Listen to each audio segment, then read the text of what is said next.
دمي وأهلي وأولادي الفداء له عبدا قديما له مذ كان لي سندا.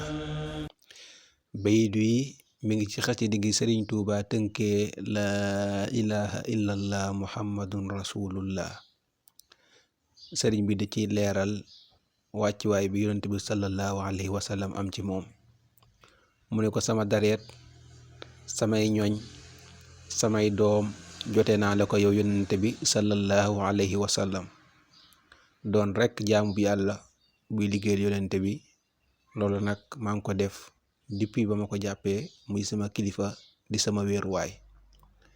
loolu rek di firndeel xadis ba yonent bi sallallahu alayhi wa sallam waxoon ni jullit bi ak gëmam du mat mukk lu dul ba dama ko gënal boppam gënal ko njabootam.